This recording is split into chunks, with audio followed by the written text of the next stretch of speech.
অনুগ্রহ করে শুনবেন গানের শব্দ। শোন না, সামনেই তো পুজো আসছে, কোন সেলুনে যাই বলতো? চুলের অবস্থা খুব খারাপ। কোন সেলুনে কেন? আমাদের রিসাতেই তো জুবিতা মেকআপ স্টুডিও সেলুন আছে, তো সেখানে অনেক প্যাকেজিং অফারও আছে, শুনেছি সার্ভিসও খুব ভালো। আচ্ছা চল সেখানে যাওয়া যাক। চল যাওয়া যাক।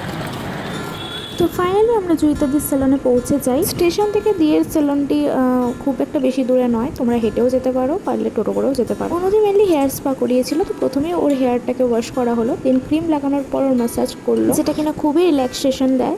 অ্যান্ড দেন অনুদি আর আমার সার্ভিস নেওয়া কমপ্লিট, আর আমাদের রিভিউটা শুনে নাও। আর তোমার? আমার তো হেয়ার স্পা হয়েছে, পুরো চুলটা ড্যামেজ ছিল, পুরোই ড্যামেজ হয়েছিল। আমি তো হেয়ার আমার প্রচুর ড্রাই, তো আপাতত এখন খুব সুন্দর লাগছে চুলটা, অনেকটা হয়েছে অনেকটা। খুব তাড়াতাড়ি চলে এসো, পুজোর সময় খুব ভালো সার্ভিস, খুব ভালো। কি সার্ভিস নিয়েছো আজকে? আজকে আমি ক্লিন আপ নিয়েছি ফেসের উপরে। তো কেমন ফিল হচ্ছে বলো? ফিল খুবই ভালো তো লাগছে। অন্য কাউকে রেকমেন্ড করবে? হ্যাঁ অবশ্যই রেকমেন্ড করবো, তোমরা যারা যারা দিদির কাছে করতে চাও অবশ্যই ঝটপট করে চলে আসো। Thank you. দেখি আমি তোকে বললাম না সার্ভিস কত ভালো। হ্যাঁ খুব সুন্দর।